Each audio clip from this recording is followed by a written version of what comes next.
As the list of candidates running to lead the NDP grows, activist and former journalist Avi Lewis is promising to build a party for the many, not the money.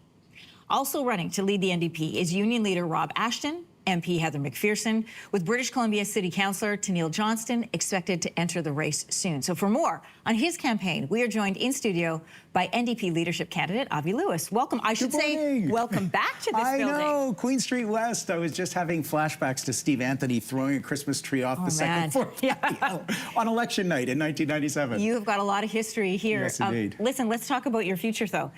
This party is down to 7 members. They do not have official party status. Why are you running to lead it now? Oh my God, what an opportunity. I mean, this is the low part of the cycle, but the space for the NDP has never been greater. I mean, look at Carney on the talk show set with Trump. I mean, what is going on? We elected this guy to protect us from Trump. He's been dropping tariffs, throwing out climate policy. Poilievre talked about the cost of living crisis, the real everyday emergency facing Canadians, but all he's got is kind of imported policies from the United States about beating up on trans kids and military warrior culture.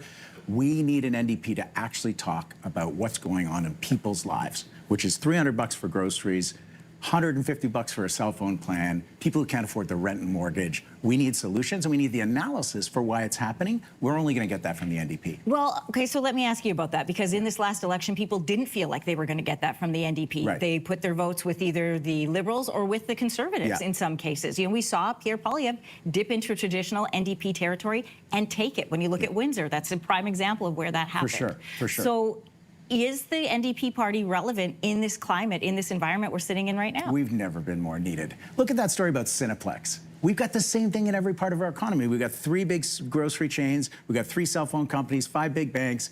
Cineplex controls 75% of the market in Canada. It's one of the biggest monopolies anywhere. Just like every part of our economy is dominated by big corporations, government just lets them rip us off. Hiding fees, price fixing on bread. The NDP is the party that's focused on that everyday emergency, and we say we got to tax the rich, and we actually need a public option for those things that the market is failing to provide Canadians: affordable food, affordable housing. Okay, how can they do, well, first of all, they don't have official party status, but also how can they do that when they seem to not know who they are in 2025? So, you know, you say the party has to return to their roots. This is not your grandfather's NDP. So who are the NDP this year? Well, my grandpa said, government and big business hold hands in your pocket. And that's the kind of NDP that I want to bring back, one with a really clear-eyed analysis of what's going on in our economy and why it's so hard for people to get by, and offering solutions like that really speak to people's everyday lives. And you're talking about the NDP in the last election and before, and I'm looking forward to what the NDP can be. Okay, to play devil's advocate, though, the NDP from before brought in dental care and pharmacare, which were pillars of the NDP. So you're saying, like, are the roots different? Are they No, well, these are fantastic social programs. We're the party of healthcare, and we often get in, force the Liberals to do things that really improve people's lives, and then get clobbered in the next election. It happened to my grandpa in 1974. It happened to the NDP after we brought in healthcare and forced the Pearson government in the 60s. We got clobbered in the next election. That's why we need to actually make a big, broad offer to the 99%. Say we're going to balance the scales of society. We're going to invest in care work. 4.2 million people who work in health and education, childcare and long-term care, actually directly improve people's lives, and form government. Maybe not this next election. We got to get back to party status. Yeah. But we got to start winning government at the federal level, because if we want something different, we actually have to try a different party. How are you going to do that? If you win leadership, how are you going to do that when, you know, unlike Heather McPherson, you don't hold a seat anywhere? You don't have an elected position. This is true. Neither did Jack Layton when he ran for now you're calling in the big guns. Well, I'm just saying, like, Jack did pretty all right after a few elections, and he had lost 2 elections federally before, and didn't have a seat when he ran, just like me. But, you know, I've ran in seats that the NDP has never won before. And so, yeah, but I think the other candidates, apart from Heather, haven't won a seat either. So if we want fresh ideas, we're going to try some fresh people speaking directly in very straightforward terms and clearly to Canadians about what we want to do. You have been good about putting out some policy. I want to ask you about your policy, and this is about grocery stores. Yeah.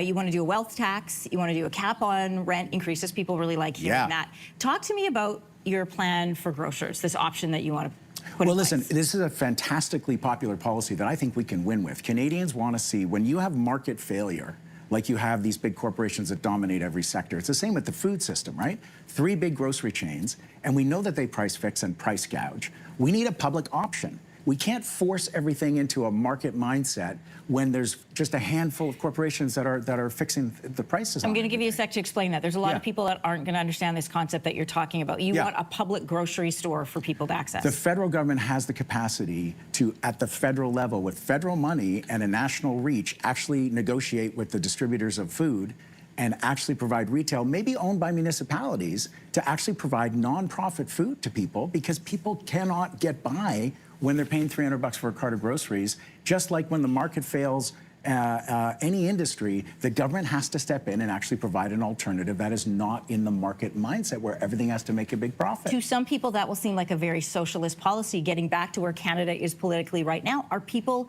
open to something that could be that far left on the political spectrum? Ask young people what they think is socialism. Taking care of each other instead of this supposedly competitive system we have where actually big players just dominate everything and rip us off. We need a public option. People love that. I knocked on 50,000 doors with my team in Vancouver Centre, and when we talked about a public option for groceries, people were like, yeah, food. Why is that such a big profit center and just milking my paycheck when I need to feed my family? That's a basic need that everybody has. That's what government is for, Anne-Marie. This is why we have government.